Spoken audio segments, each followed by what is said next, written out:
buenos días para todos. Siendo las 7 de la mañana vamos a empezar la reunión del departamento. El día de hoy me corresponde la actividad académica correspondiente al Hospital Alma Mater de Antioquia. Vamos a hacer la actividad correlación clínico-patológica. Es una actividad a cargo del doctor Andrés García. El objetivo es que a mí hace unos días se me dieron unas características de un paciente. A partir de esas características debo hacer un enfoque y finalmente proponer un diagnóstico. Posterior a ese, el grupo de patología nos dará el diagnóstico final del paciente. Mi nombre es Vanessa López Montoya, soy residente en medicina interna de primer año y el nombre que le dimos a la actividad es un hombre con una lesión focal en el vaso. Entonces, empecemos con las características de nuestro paciente. Se trata de un paciente masculino de 75 años, natural y procedente de zona rural de Carolina del Príncipe.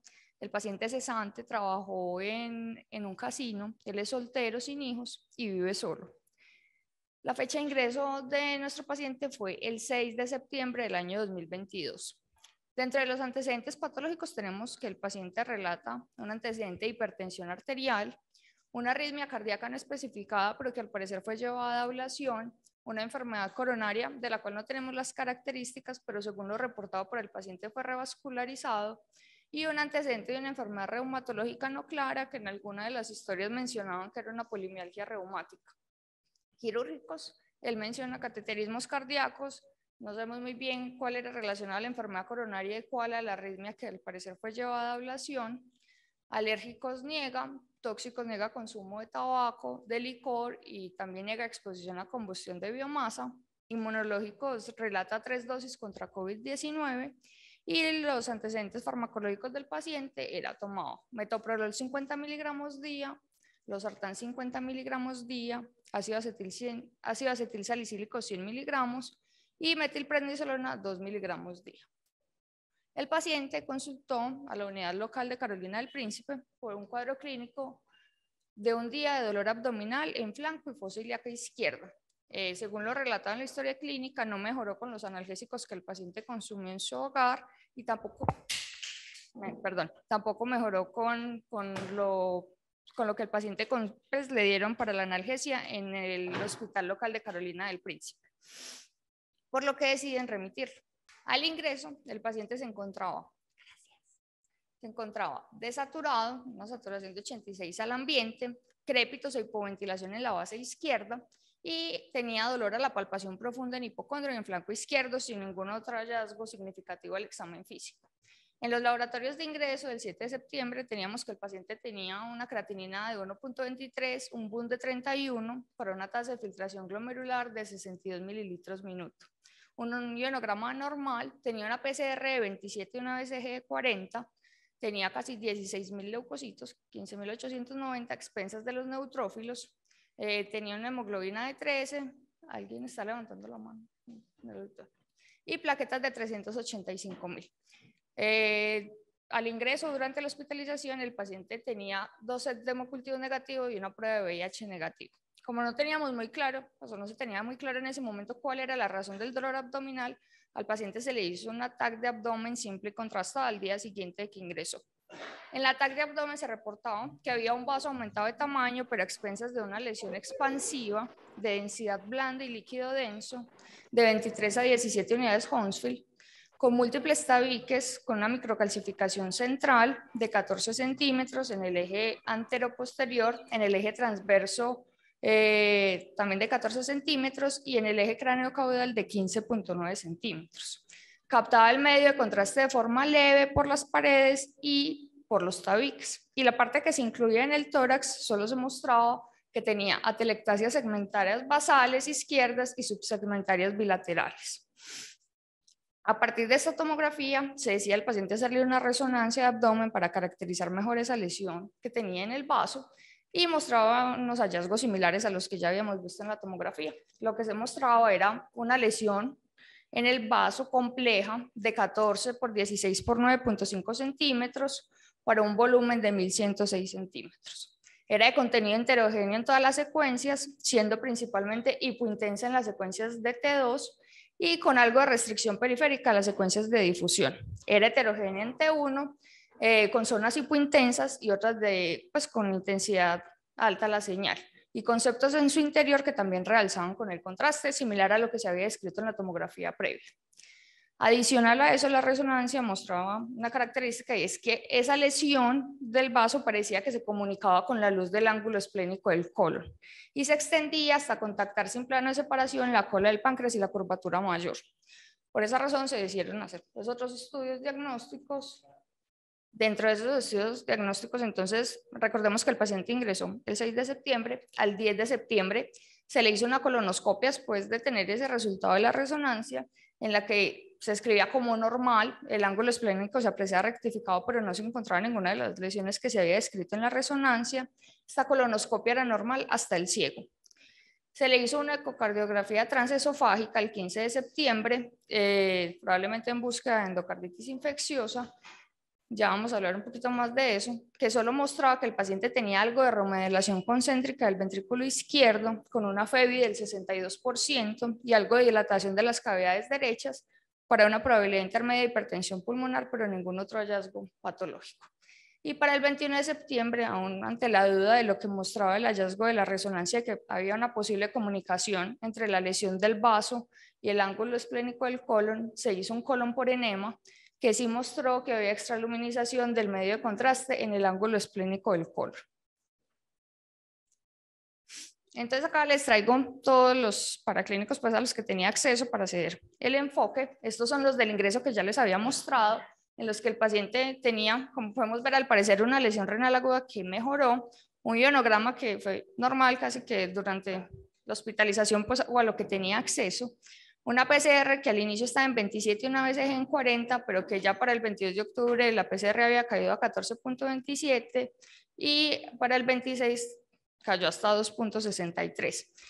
La leucocitosis también mejoró, pero llamativamente a partir del 23 de octubre el paciente presentó una anemia normocítica y una trombocitosis que persistió, por lo que yo asumí que en este punto probablemente el paciente había sido llevado a la esplenectomía y por eso mejoró tanto los reactantes de fase aguda como pues presentó una anemia probablemente en el contexto de un posoperatorio y una trombocitosis también reactiva posiblemente en el posoperatorio de la esplenectomía.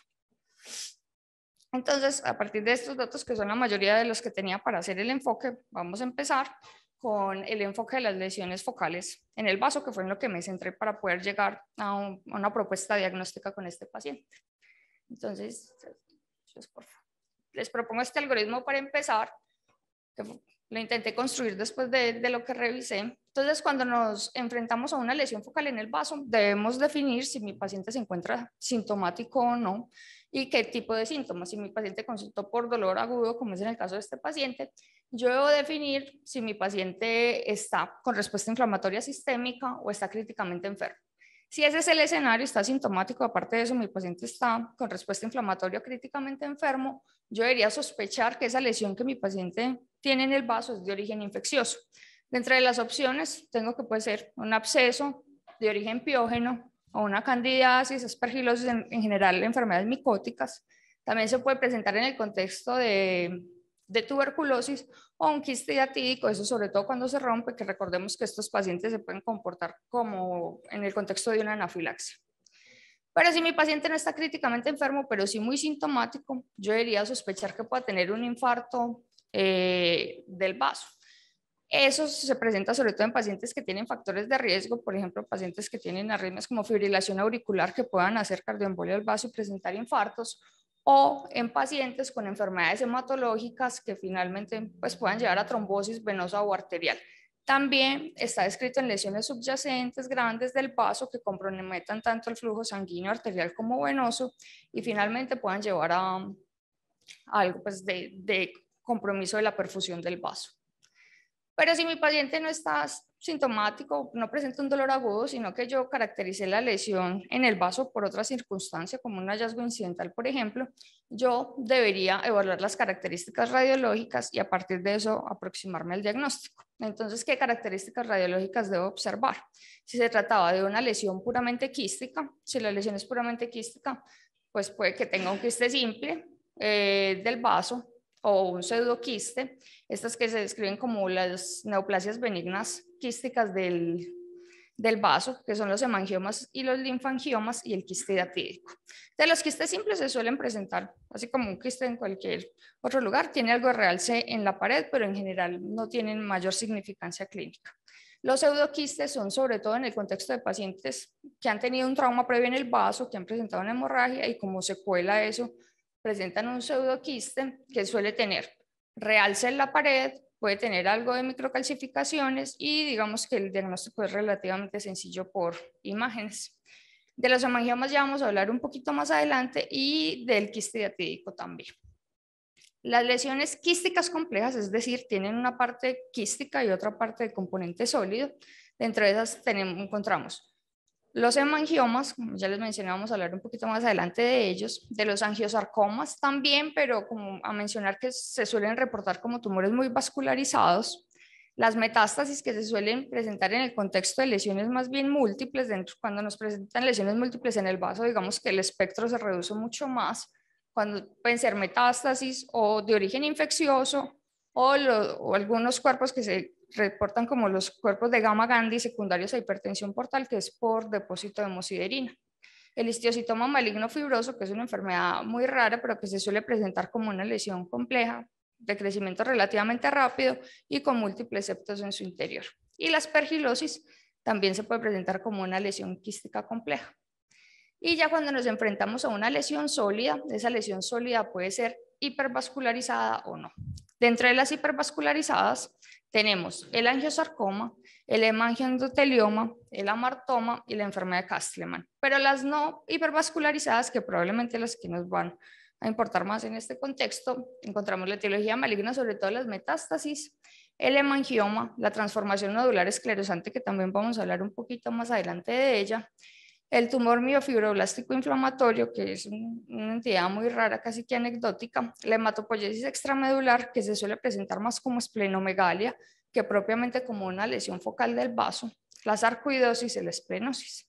Y acá abajo pongo el linfoma, casi que transversal a todas las presentaciones, porque el linfoma en el vaso se puede presentar con muchas características, sobre todo lesiones quísticas complejas o sólidas no hipervascularizadas. Entonces, a partir de este momento nos vamos a centrar en los pacientes que se presentan sintomáticos y que pueden tener algo de respuesta inflamatoria sistémica o se encuentran críticamente enfermos. Entonces, acá es básicamente los pacientes que se presentan con dolor abdominal en hipocondrio y flanco izquierdo, fiebre y leucocitosis, como era el caso de nuestro paciente, pues al menos leucocitosis, dolor y elevación de reactantes. Entonces, en este grupo de pacientes hay que tener en cuenta si tienen algunos factores de riesgo para que presenten lesiones de origen infeccioso en el vaso. Entonces, ¿cuáles son esos factores de riesgo? Que el paciente se encuentre inmunosuprimido, que presente una hemoglobinopatía, sobre todo la anemia de células falciformes, que puede llevar a lesiones de infarto en el vaso y eso secundario predisponer a que se sobreinfecten. La diabetes mellitus, el uso de drogas intravenosas, que el paciente haya tenido un trauma previo, también se describe en los pacientes con neoplasia hematológica que entran entre los inmunocomprometidos y los pacientes con malaria. Entonces, dentro de los abscesos piógenos, casi que todos sean secundarios a una bacteriemia por otra razón. Se describe que está hasta en el 5% de los pacientes con endocarditis infecciosa o también puede ser extensión. Por ejemplo, un paciente que tenga un absceso intraabdominal por otra razón y que secundario a eso se extienda al vaso. Clásicamente se describe como hemocultivos negativos, hasta el 52% de las series de los pacientes con abscesos piógenos del vaso pueden tener hemocultivos negativos. Se suele presentar por bacterias gram negativas, sobre todo E. coli, también está escrito Klebsiella pneumoniae, y hay una muy especial, pues, que es la Burkholderia pseudomallei, que hay un factor de riesgo importante que es la exposición, pues, a aguas, ríos, etc. Esta entidad es rara, se presenta más o menos en el 0.7 a 0.8% de la población, pero tiene una mortalidad alta, hasta el 40 al 60% de los pacientes que se presentan con un absceso esplénico de origen piógeno se mueren en las series más grandes. Ya enseguida vamos a hablar un poquito más de las características radiológicas del absceso piógeno. En cuanto a la tuberculosis, pues sabemos que la tuberculosis virtualmente puede comprometer cualquier órgano. Se dice que el compromiso del vaso en la tuberculosis diseminada está presente hasta en el 80 al 100% de los casos en los estudios de autopsia, pero no es común que se presente como una lesión focal. Y si se presenta como una lesión focal, suelen ser lesiones múltiples, menores de 2 centímetros, bien definidas y que presentan algo que se conoce como el signo del anillo. No es común que se presenten como una gran lesión focal y el compromiso aislado de la tuberculosis en el vaso es casi que anecdótico. Hay series de pacientes con tuberculosis abdominal que han evaluado hasta 300, 400 pacientes y en los que no se ha encontrado un compromiso aislado del vaso en ninguno de ellos. Y cuando tenemos una tuberculosis que afecta el vaso, hasta el 50% de ellos van a tener compromiso hepático. Las de origen micótico, como les mencioné, pues suelen ser lesiones múltiples, puede ser por cándida, sobre todo en pacientes neutropénicos. También está descrito en Aspergillus criptococo y las características de la imagen son muy similares a lo que se presenta en los pacientes con tuberculosis. Y equinococo, que recordemos que es el agente etiológico del quiste diatídico, que las características radiológicas ya las vamos a hablar más adelante, se suele escribir como que es de área endémica, pero en el Mediterráneo, en Medio Oriente, pero Sudamérica también se describe como un lugar endémico para la infección por equinococo. Esto sobre todo en pacientes que están expuestos pues, a ganadería. Involucra el vaso solo descrito hasta el 8%, sabemos que la mayoría comprometen es el hígado, el pulmón, el hígado en el 60%, el pulmón en el 30%, el 10% pueden tener lesiones conjuntas, pero el compromiso en el vaso es raro, aunque sí puede estar descrito. El espectro clínico es amplio, puede ir desde un paciente asintomático hasta un paciente que esté gravemente enfermo, hasta un shock anafiláctico cuando el quiste se rompe y clásicamente suelen presentar eosinofilia. Entonces acá les traigo las características de la imagen. En el de origen piógeno se suele presentar como una lesión hipodensa con un discreto realce que puede tener en la cápsula y si tiene tabiques, pues los tabiques también suelen realzar como era en el caso de nuestro paciente. Y en la resonancia se suelen presentar hipointensos en T1 e hiperintensos en T2. Está descrito la presencia de gas que no es menos del 5% de los abscesos piógenos, pero que si está presente hace el diagnóstico de que se trata de un absceso piógeno. Cuando es de origen micótico, son múltiples lesiones menores de 1 centímetro, casi que ninguna alcanza los 2 centímetros, acá se ve poquito, si me creen, y suele tener lesiones hepáticas concomitantes, no es común que se presente solo con lesiones en el vaso. La hidatidiosis, lo que ya les mencioné, pero digamos que el compromiso en el vaso está más o menos descrito, se escriben hasta 4 tipos de lesiones. La tipo 1 que se presenta un quiste simple, la tipo 2 que se puede presentar como lesiones hijas, que es lo que les intento mostrar acá, un quiste grande con quistes más pequeños en su interior. Suelen presentar unas calcificaciones que se describen como en presencia de arena o en forma de serpiente en la periferia. Tienen un signo clásico que es el lirio del agua, que pues, nos tendríamos que apoyar más en el grupo de radiología, y cuando ya el quiste está muriendo suele presentar una calcificación central y después empieza a tener degeneración de la pared hasta que en muchos casos se autorresuelve. Bueno, ya vamos a dejar atrás los de origen infeccioso y vamos a pasar al infarto esplénico. Entonces se puede presentar, como les mencioné, cuando hay una oclusión arterial o venosa. La clínica es básicamente dolor abdominal, pero en diferentes series se describe que también pueden tener respuesta inflamatoria sistémica. Hasta el 36% fiebre, hasta el 56% leucocitos mayores de 12.000. Digamos que las entidades de origen isquémico como el infarto esplénico y las de origen infeccioso no son excluyentes, yo puedo tener estas dos lesiones concomitantes. El infarto esplénico puede ser focal o difuso, dependiendo de su extensión, pues también van a ser los síntomas. Y las causas más comunes, pues la enfermedad tromboembólica, como ya mencioné, y las enfermedades infiltrativas, principalmente las de origen hematológico. En la tomografía se va a ver una lesión en cuña, similar a lo que vemos en el infarto por embolia pulmonar, pero pues en este caso en el vaso.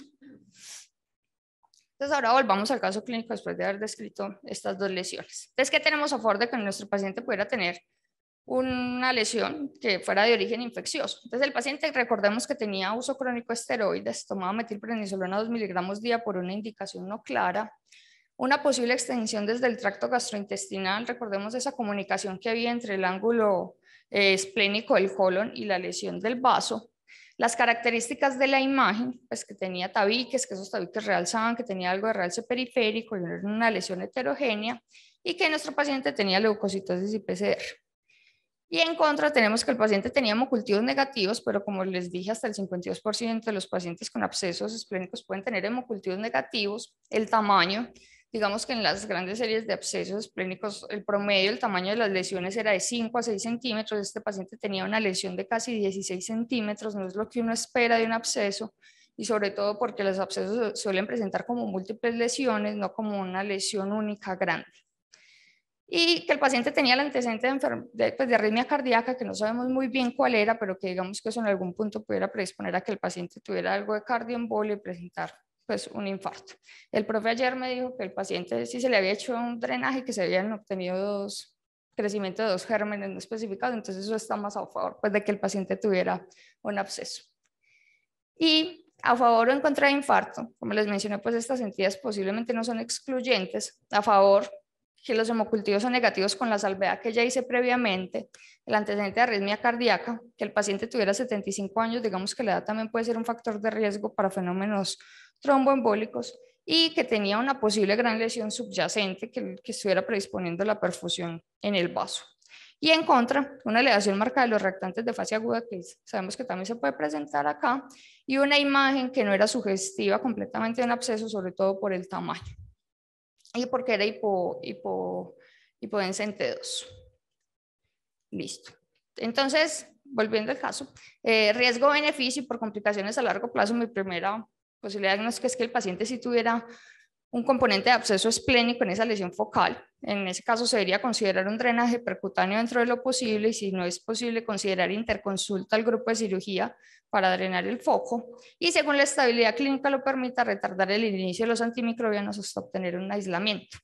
Entonces, las posibles fuentes del absceso, pues en alguna de las historias se escribía que el paciente pudiera tener una neumonía, pero el paciente solo tenía la desaturación, los crépitos, y en la parte que se veía de pulmón de la tomografía solo se describían atelectasias. Y el paciente pues realmente no considero que esta sea la causa del absceso. Y sí, el foco gastrointestinal, porque recordemos que había la sospecha de que hubiera una comunicación entre la lesión y el colon. Pero una lesión tan grande puede tener un trastorno subyacente y que ese finalmente se haya sobreinfectado y el paciente haya hecho la clínica de un absceso. Pues recordemos las tomografías, entonces, las imágenes, perdón. Entonces en la tomografía teníamos una lesión expansiva de densidad blanda y líquido denso tabicada con una microcalcificación central en el que el diámetro alcanzaba hasta 14 centímetros, captaba el medio de contraste de forma leve y también las paredes y los tabiques. Y en la resonancia una lesión muy similar de 14 por 16 centímetros, hipointensa en T2, con restricción periférica a la secuencia de difusión heterogénea en T1. Conceptos que realzaban y que la lesión parecía comunicarse con el vaso. Pues digamos que estas características no lo espera uno solo en una lesión que sea por un absceso. Entonces, a partir de eso, decidí también aplicar el algoritmo que les propuse al inicio a la lesión. No, tranquilo, aquí solo voy a mencionar algunas. Sí, entonces lo que les mencioné previamente, ya a partir de esto, pues por cuestiones de tiempo no podemos hablar de todas las etiologías de las lesiones focales, entonces nos vamos a centrar en las que yo consideré que podían estar dentro de los diagnósticos diferenciales de mi paciente. Entonces vamos a hablar un poquito de los hemangiomas. De etiología maligna vamos a mencionar sobre todo el angiomiosarcoma y las metástasis. Vamos a hablar algo sobre la transformación nodular esclerosante, pues bajar. Y algunas palabras sobre el linfoma. Entonces, el hemangioma es la segunda lesión más común del vaso, la primera es el quiste, pero es la segunda neoplasia más común, es la neoplasia benigna más común del vaso. En la TAC se suele ver como lesiones isodensas o hipodensas con realce periférico discontinuo, el de nosotros era continuo y temprano. En la resonancia se suele ver como lesiones iso o hipointensas en T1 e hiperintensas en T2. Suelen ser lesiones menores a 2 centímetros, pero hay descripciones de lesiones que pueden alcanzar hasta los 10 centímetros. Y puede estar acompañado del síndrome de Kasabag-Merit, que se describe como una trombocitopenia, una anemia hemolítica microangiopática y una coagulopatía por consumo, o en el contexto del clipe Trenaunay, que es básicamente pacientes que cursan con manchas en vino de Oporto, malformaciones óseas deformantes y malformaciones arteriovenosas, que no eran ninguna de las características que tenía nuestro paciente. Acá podemos ver pues cómo son las imágenes generalmente de un hemangioma. Entonces, en nuestro caso, ¿qué tenemos a favor de que se tratara de un hemangioma? Entonces, era una lesión isointensa que captaba el medio de contraste de una forma similar, pero en contra tenemos que nuestra lesión era tabicada, algo que no está clásicamente descrito en los hemangiomas, tenía microcalcificaciones, el tamaño, y no encontré ningún caso reportado de un hemangioma que estuviera enmascarando un absceso esplénico. Como yo consideré que mi paciente posiblemente tenía un absceso esplénico con una lesión subyacente, esto me ayudó pues como a no pensar que fuera un hemangioma. Y esta lesión de nuestro paciente era hipointensa en T2 y los hemangiomas suelen ser hiperintensos en T1. Entonces, para mí es poco probable que se trate de un hemangioma. Ya vamos a mirar las demás lesiones. Bueno, la transformación nodular esclerosante angiomatoide son nódulos que recordemos que el vaso se divide en pulpa roja y pulpa blanca. La transformación nodular se deriva pues de la parte de la pulpa roja con bandas alternantes y bandas fibrosas. Eso hace que se presente con múltiples septos en la imagen. Es una lesión muy rara, hay menos de 100 casos reportados en la literatura. En la TAC se suele ver como una lesión heterogénea, pero sí suele ser hipointensa en T2 como nuestro paciente, suele tener septos y puede o no tener microcalcificaciones, que recordemos que la lesión de nuestro paciente tenía microcalcificaciones. Acá les muestro la lesión, que se suele presentar en la transformación nodular esclerosante. Les repito que es una lesión muy rara. Entonces, ¿qué tenemos en nuestro caso a favor? Las características de la imagen, pues si vemos, son muy similares a lo que tenía nuestro paciente, pero en contra el tamaño. Digamos que las transformaciones nodulares no se suelen presentar con tamaños de 15, 16 centímetros, como era el caso de nuestro paciente. Pero sí hay reportes de casos, encontré este específicamente de una transformación nodular esclerosante que estaba enmascarada por un absceso hepático, que puede estar relacionado pues con lo que les mencioné, por lo que no descarto por completo que mi paciente pueda tener esta condición, sabiendo que es muy raro, pues que es una lesión casi que anecdótica. De etiología maligna, entonces las neoplasias vasculares suelen tener un comportamiento muy agresivo, un crecimiento muy rápido, suelen tener una captación homogénea, de contraste periférico, una textura heterogénea y suelen estar vascularizadas. Y las metástasis suelen ser lesiones múltiples, como les mencioné. No es común que se presenten como una lesión única, sobre todo melanoma, mama, también está descrito ovario. Melanoma, pues no sabemos, o al menos no se describió que el paciente tuviera lesiones en piel sugestivas de un melanoma. Mama era un hombre, pues muy difícil, sí es posible, pero muy raro. Se suelen presentar en la ecografía como hipoecoico, en la resonancia hipointenso en T1 y hiperintenso en T2, pero suelen ser múltiples. Entonces, por las razones sobre todo de la imagen, yo descarté estas dos condiciones asociadas al cuadro de mi paciente. Y el linfoma, que el linfoma puede dar un compromiso muy heterogéneo en el vaso, se suele presentar como pues, compromiso aislado solo del vaso, un linfoma primario del vaso, menos del 2% de todos los linfomas, menos del 1% del linfoma no Hodgkin. Y se suele presentar más con esplenomegalia, o sea, el compromiso secundario del vaso en linfoma suele ser con esplenomegalia, no como una lesión focal como en este caso, pero igual forma está descrito. Suele ser hipointensa en T2 y subintensa en T1, aunque la presentación radiológica puede ser muy heterogénea. Si nos pegamos de esto, digamos que pudiera ser el caso de nuestro paciente. Tienen algo de captación del medio de contraste, no es común que tengan septos, pueden o no tener microcalcificaciones. Y se suele asociar con adenopatías, sobre todo en el retroperitoneo o en otras estaciones, y con trombosis del eje portomesentérico, que tampoco está descrito en ninguna de las imágenes de nuestro paciente. Hay 17 casos reportados en la literatura con masas mayores de 5 centímetros, pues porque sabemos que las lesiones focales como tal del vaso son muy raras y no suelen ser lesiones tan grandes, pero sí encontré que habían reportadas hasta más de 5 centímetros. En este caso es necesaria la biopsia para poder confirmar el diagnóstico porque realmente es difícil hacerlo solo por las características de la imagen. Entonces, ¿qué tenemos en nuestro caso a favor? Pues las características de la imagen, que el linfoma puede ser casi que cualquiera, y las manifestaciones extrañas de las enfermedades comunes, digamos que uno a veces debe pensar así en medicina interna para poder llegar a un diagnóstico. Y en contra, que es una enfermedad muy rara y que en ninguna de las tomografías ni las resonancias se describían adenopatías, al menos en el abdomen. Sí encontré un reporte de caso de un linfoma no Hodgkin primario del vaso enmascarado por un absceso esplénico, incluso fue reportado este año. Entonces digamos que el linfoma también está dentro de las consideraciones de diagnóstico de nuestro paciente.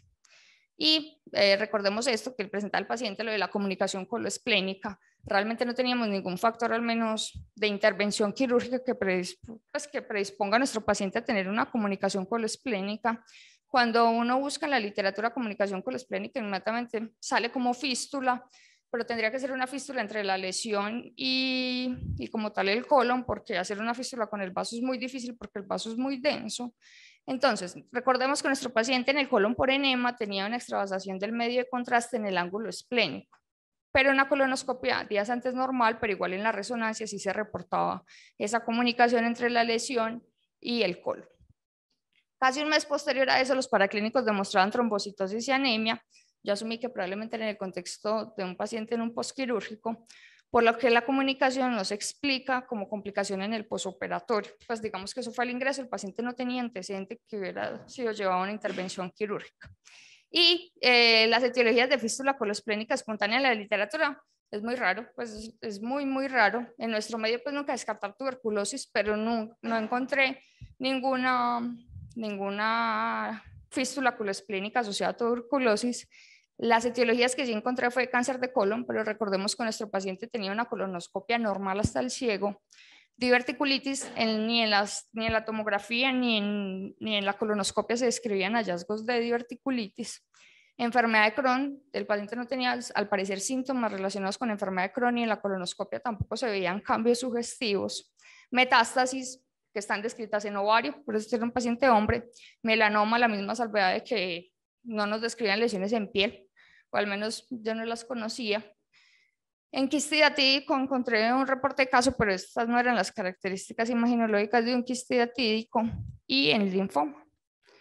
Por lo que estas son mis propuestas diagnósticas finales. Entonces, posiblemente nuestro paciente sí tenía un absceso piógeno que finalmente lo obligó a consultar, sin descartar que tuviera un infarto asociado y enmascarado, pues estas dos lesiones no son excluyentes.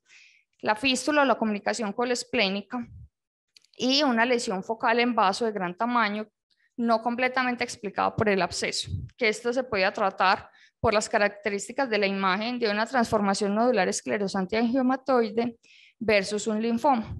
Y teniendo en cuenta que generalmente son manifestaciones extrañas de las enfermedades comunes, eso sumado a la comunicación coloesplénica, que no es un hallazgo frecuente, realmente es muy raro y con unas etiologías limitadas, creería yo que finalmente mi paciente pudiera tener un linfoma. Y me acercas por favor. Este es más o menos el proceso que hice para llegar al diagnóstico, pues las cosas que tomé para poder hacer la construcción pues, del diagnóstico. Y es que teníamos un paciente con dolor abdominal en flanco izquierdo, reactantes elevados y uso previo de esteroides, la lesión TAC isodensa, pero que era tabicada de 16 centímetros y que en la resonancia era hipointensa en T2 e isointensa en T1. Entonces, mi primera opción, un absceso esplénico, posiblemente piógeno, ahí se debería considerar un drenaje percutáneo y uso de antimicrobianos, pero no se descarta que pudiera tener un infarto asociado. Ya después de pensar que era un absceso esplénico, pues en lo que me mostró el profe al menos se había descartado endocarditis infecciosa y otras posibles fuentes de embolia séptica, pero era llamativo el gran tamaño, entonces se decidió caracterizar mejor con resonancia. Se describía que la lesión en el vaso de similares características a la TAC, pero que parecía comunicarse con el ángulo esplénico del colon. Tenía una colonoscopia normal, pero 10 días después a eso, el paciente tenía un colon por enema que mostraba extraluminización del medio de contraste, lo que posiblemente se debía a una comunicación coloesplénica. Entonces, de esta lesión de gran tamaño y con esas características, las posibles etiologías finales que yo propuse fueron la transformación nodular esclerosante angiomatoide, que tenía características muy similares en la imagen, pero que es una enfermedad muy rara. El linfoma, que los hallazgos en la imagen son heterogéneos y podían hacer parte de lo que tenía nuestro paciente, y era de gran tamaño. Entonces, teniendo en cuenta que se podía comportar como casi que cualquier imagen, eso sumado a la comunicación coloesplénica y que encontré asociación y casos reportados de linfoma y comunicación coloesplénica, mi diagnóstico final propuesto es un linfoma primario del vaso enmascarado por un absceso esplénico. Si no hayan reportes en la literatura, yo no descarto otras posibilidades diagnósticas por nuestra epidemiología, como la tuberculosis. Y ya, finalmente esto era lo que les traía. Muchas gracias. Su intervención. Voy a explicarles más o menos qué pasó con el paciente.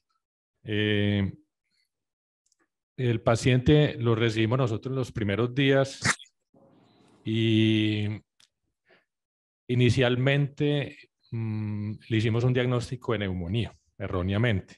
El paciente había llegado con dolor abdominal, fiebre, malestar, le encontramos algunos crépitos en el pulmón.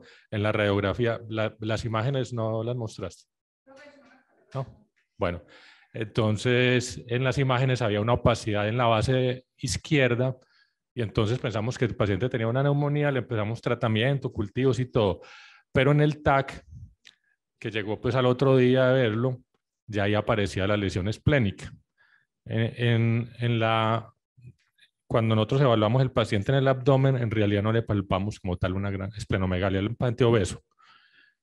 Entonces ya nos reenfocamos hacia la lesión esplénica. El paciente tomaba esteroides, pero tomaba esteroides porque tenía un diagnóstico hecho por reumatología de una polimialgia reumática, ¿cierto? Entonces estaba tomando metilprednisolona y eso había mejorado. Entonces el paciente, llamamos al grupo de cirugía y cirugía definió un drenaje percutáneo de la lesión.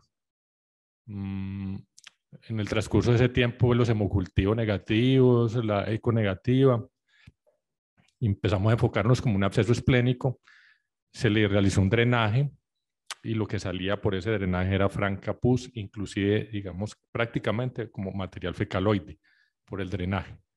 Ahí se le cultivó dos gérmenes, un enterococo, una E. coli, si no estoy mal, y pues se le empezó el tratamiento antibiótico dirigido, lo dio infectología, y el plan de cirugía entonces era realizarle una esplenectomía diagnóstica y terapéutica, ese era el plan, pero lo definió posterior a una recuperación nutricional. Entonces el paciente estuvo hospitalizado inicialmente, se le dio como 2 semanas de antibióticos, recuperación nutricional, se estabilizó, se le dio de alta y luego regresó para el procedimiento quirúrgico.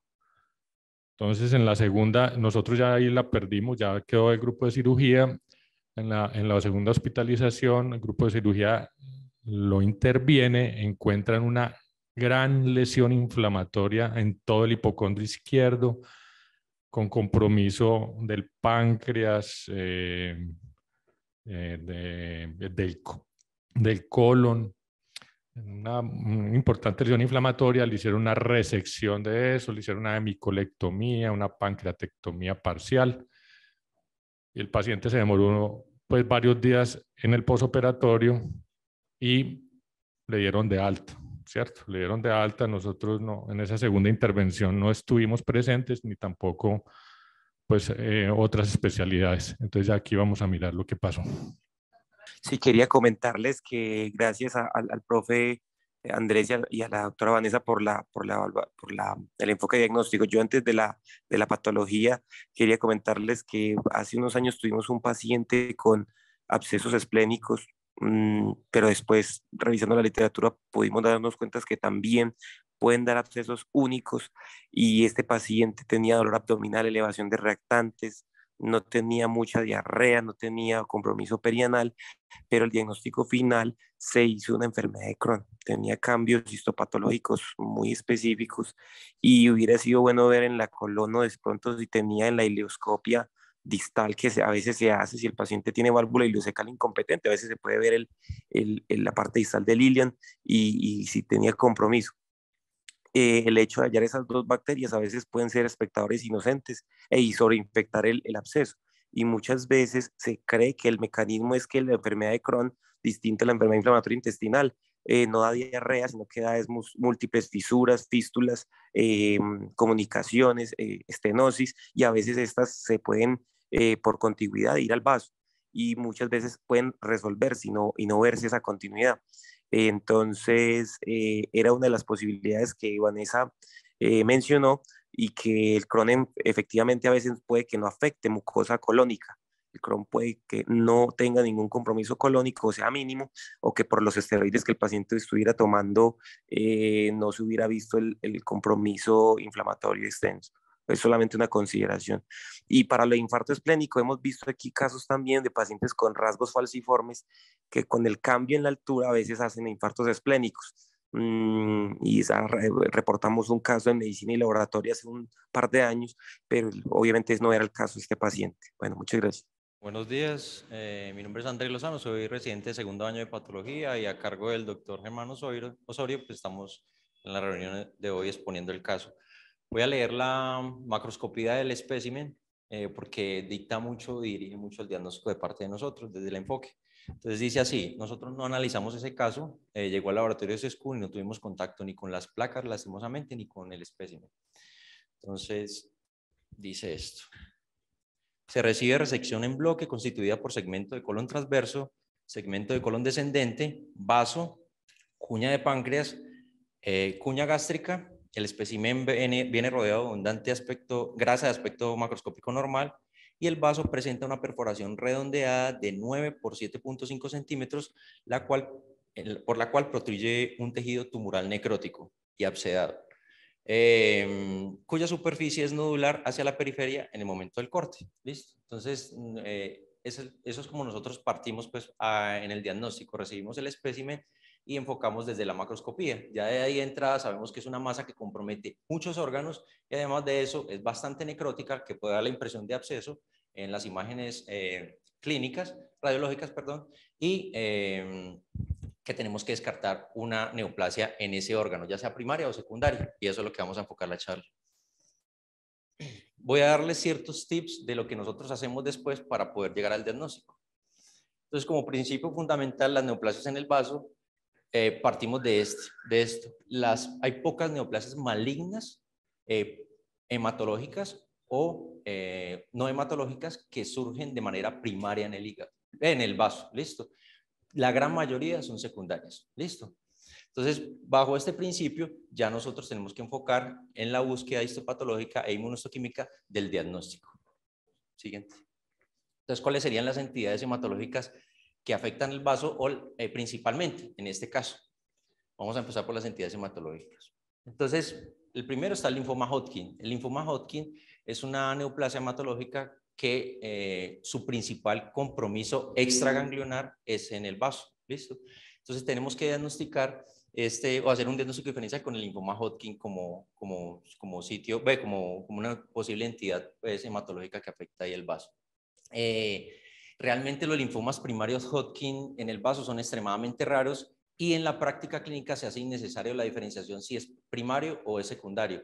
Primero que todo porque el diagnóstico es igual y segundo porque el tratamiento casi que es el mismo. ¿Listo?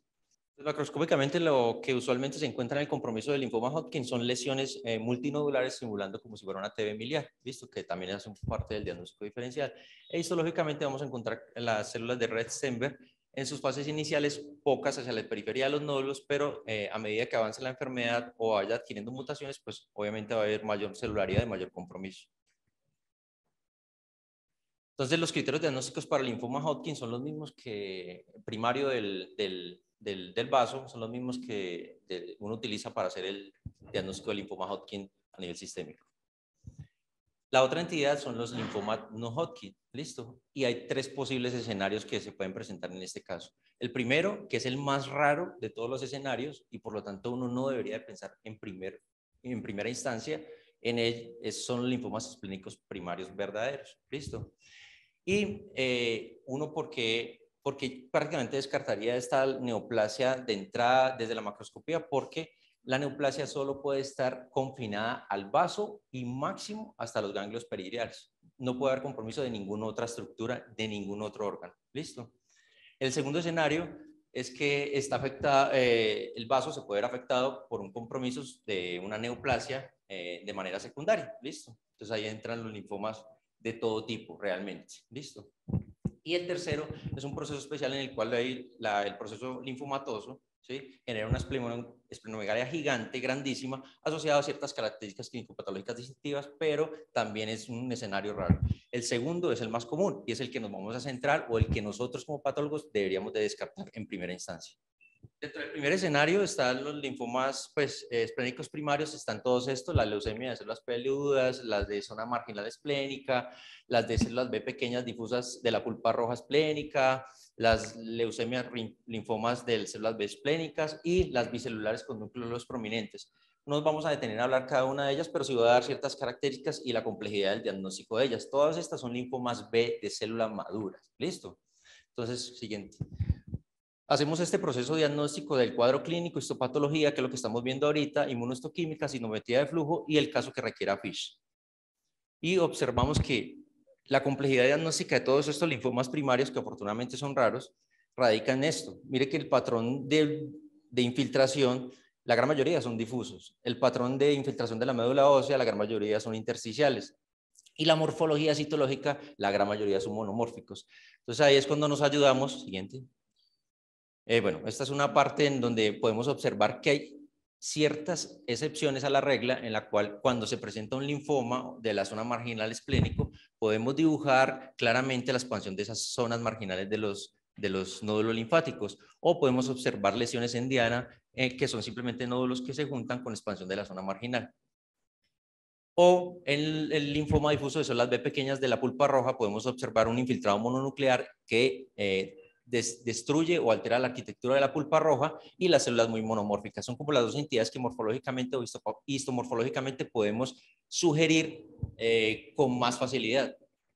Pero definitivamente nos tenemos que ayudar de un inmunofenotipo en el cual vamos a utilizar ciclina de 1, ciclina de 3 y anexina 1. Listo, cada uno con su posible patrón. No nos vamos a detener eso. Y obligatorio siempre la citometría de flujo, que es lo que más nos va a corroborar ese inmunofenotipo por parte de la inmunohistoquímica. Y ya el compromiso esplénico secundario por el linfoma, que es el más común de los 3 escenarios, ¿cierto? Vamos a encontrar que en realidad cualquier tipo de linfoma puede afectar el vaso, ¿ya? La gran mayoría lo podrían afectar, pero específicamente los linfomas de células B foliculares de bajo grado son los que más afectan el vaso. ¿Listo? Entonces, este sería la otra entidad que nosotros tendríamos que diagnosticar o descartar secuencialmente en el proceso de diagnóstico.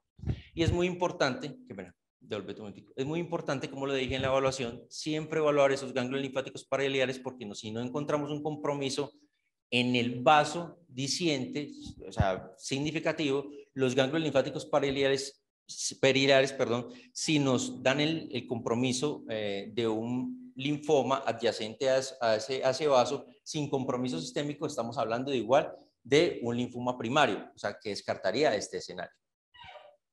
En nuestro paciente, como les dije, no tenemos las placas realmente, y esto fue lo que encontramos. Esta es la descripción del patólogo. ¿Listo? Entonces dice que él encontró una proliferación difusa de unos linfocitos de células grandes, gigantes, con un pleomorfismo severo, como lo vemos en la imagen de la izquierda. El pleomorfismo simplemente significa que esas células son grandes, feas, una no se parece la una con la otra, y hay abundantes figuras mitóticas, como lo vemos ahí. También lo observa áreas en donde identificaban células de igual pleomorfismo con un nucleolo prominente. Aquí en este punto, y volviéndonos a las posibilidades diagnósticas, los linfomas secundarios, la gran mayoría son linfomas B foliculares de bajo grado, ¿cierto? Con la morfología ya estamos casi que anulando esa posibilidad. ¿Por qué? Porque no son células que simulen un comportamiento de un linfoma de bajo grado. ¿Listo? Entonces nos vamos a extender, o nuestro panel de inmunohistoquímica se va a dirigir hacia la búsqueda de neoplasias de alto grado. ¿Listo? Y confirmar que morfológicamente no son de bajo grado. Siguiente. Entonces ese es nuestro panel de inmunohistoquímica, en el cual, dale 3 veces. Ahí ya. Entonces, ¿qué hacemos nosotros con el panel de inmunohistoquímica? Primero confirmamos que sea una neoplasia linfoide, ¿cierto? La citoqueratina dio negativa, y vimos una marcación con CD20, que eso nos indica que hay un compromiso por linfocitos B. Lo segundo, nos devolvimos a la histomorfología y sabemos que son linfocitos B de alto grado, ¿ya? Que son células que no es una neoplasia de bajo grado por morfología. Ahorita vamos a caracterizar esa neoplasia.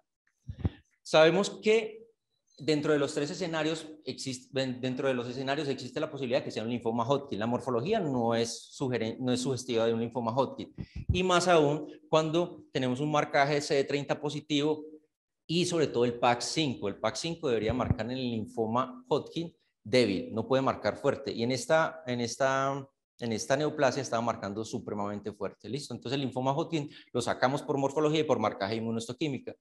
Posteriormente nos vamos hacia esos linfomas B de alto grado, ¿cierto? Y lo confirmamos con el índice de proliferación. Tiene un índice de proliferación casi cercano al 80%. Es decir, que eso no es un linfoma de bajo grado, es un linfoma de alto grado. Y el siguiente paso es definir si ese linfoma de alto grado de células B grandes por morfología, por inmunohistoquímica, tiene rearreglos. ¿Listo? Esos rearreglos, ¿cuáles son los rearreglos principales en los linfomas B de células grandes? O los principales, el CEIMIC como base, que puede estar asociado al BCL2 o al BCL6, o puede haber un triple hit, MYC, BCL2 y BCL6. En nuestro caso, dale otra vez, por favor. En nuestro caso, lastimosamente, el CEIMIC por inmunohistoquímica fue equívoco, ¿listo? Pero el marcaje del BCL2 y el BCL6 sí fueron unos marcajes adecuados, acordes. ¿Qué toca hacer en este caso? Toca hacer FISH para detectar los rearreglos, CEIMIC, BCL2 o BCL6. Y nuestro diagnóstico final era un linfoma B difuso de células grandes con morfología anaplásica a descartar rearreglos asociados con el CEIMIC, BCL2 y BCL6. ¿Listo? Bueno, muchas gracias. Mi nombre es Andrés Garcés. Soy médico hematólogo aquí en el Hospital Alma Mater. En realidad no tuve la oportunidad de conocer al paciente, pero está pues muy interesante. Como para aportar un poco, recalcar en la clínica que los pacientes con linfoma generalmente se presentan con manifestaciones constitucionales, síntomas B, entonces la fiebre, la pérdida de peso, que son fundamentales, y la sudoración generalmente reportada pues como en las noches, que en la clínica es fundamental, aparte de identificar estos síntomas, identificar también la presencia de adenopatías y de hepato y esplenomegalia. Entonces hay que hacer un examen físico muy juicioso, revisando siempre todas las regiones nodales, cervicales, supraclaviculares, axilares, una muy buena palpación y percusión del vaso, del hígado, de las regiones nodales también inguinales y femorales, popliteas y epitrocleares. Que en los pacientes con linfoma pues hay frecuente compromiso del vaso, pero rara vez hay compromiso exclusivo del vaso. Es importante buscar áreas de otros compromisos, por ejemplo, en la médula ósea y en sangre periférica. Entonces, también es importante tener en cuenta si hay presencia de linfocitosis y qué características tiene esta linfocitosis, si son linfocitos de morfología normal o son linfocitos atípicos, y el compromiso de la médula ósea, que se puede pues como evidenciar con citopenias de distinto tipo, porque los linfomas que comprometen sangre periférica, médula ósea, también comprometen vaso, como lo decía el doctor de patología, por ejemplo, el linfoma marginal esplénico, la leucemia de células peludas, la leucemia linfocítica crónica, etcétera. Entonces es muy importante revisar si hay también compromiso de sangre periférica y médula ósea. Otra de las cosas importantes es evaluar la presencia de infecciones, por ejemplo, la infección por hepatitis C, la infección por hepatitis B y el VIH, que pueden asociarse particularmente la infección por hepatitis C con el linfoma marginal esplénico, y también el linfoma difuso de célula grande B primario de vaso puede asociarse con tasas variables de infección por hepatitis C. Normalmente el compromiso del vaso en linfomas difuso y acompañado de compromiso extraganglionar. Pero si se hacen estudios y una buena pues, evaluación clínica y estudios, si no se encuentra compromiso en ninguna otra región nodal, es importante ir directamente a la lesión. Las biopsias percutáneas de vaso son poco realizadas, es polémico.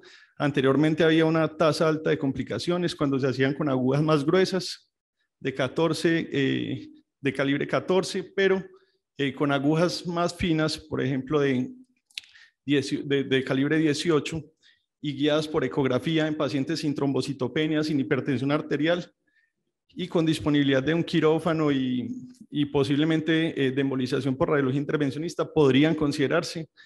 Y las biopsias esplénicas con esas consideraciones tienen una tasa de complicaciones graves menor del 1%.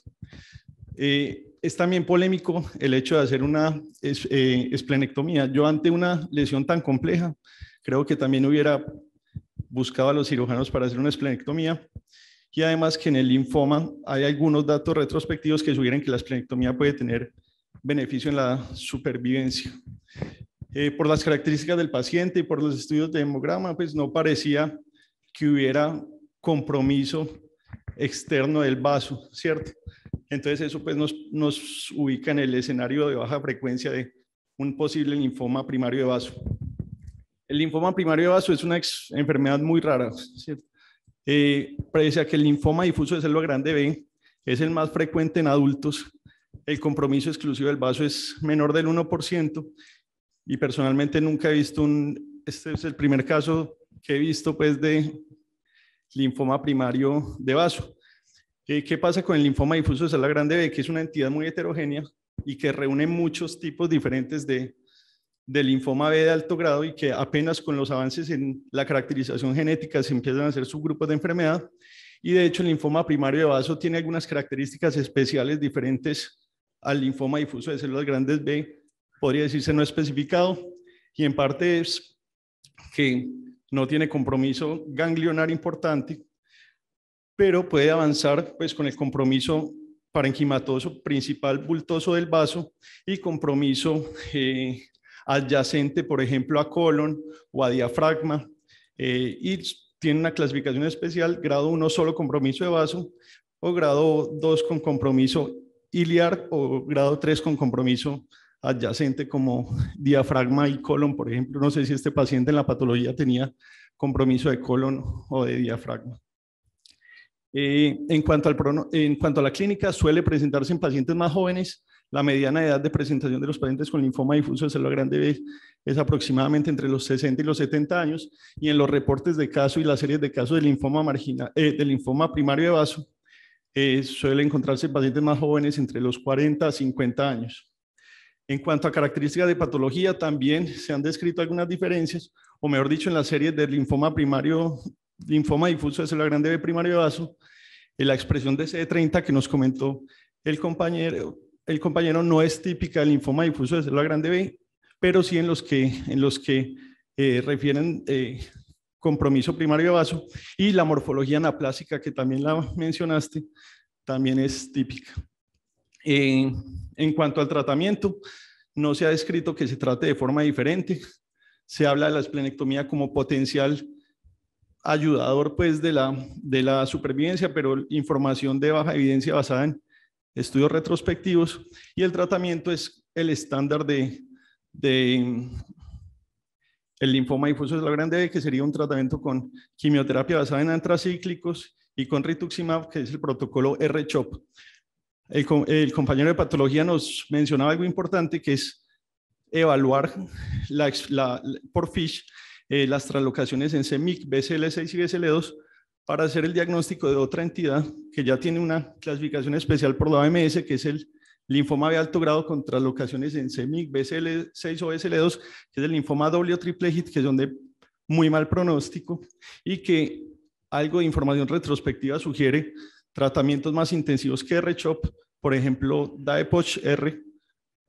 ¿Y qué problema tenemos? Que el FISH suele demorarse 2 o 3 meses, entonces nos toca tomar decisiones de tratarlo como si fuera un doble o triple hit según la presentación clínica. Importante para medicina interna y para el enfoque inicial, la LDH alta y la beta-2 microglobulina ayudan a aumentar la probabilidad, digamos, de que se trate verdaderamente de un linfoma. Entonces, junto con las serologías de hepatitis B, hepatitis C y VIH, la beta-2 microglobulina y la LDH pueden ser ayudas importantes y también pronósticas. Yo creo que ya. Muchas gracias por la invitación.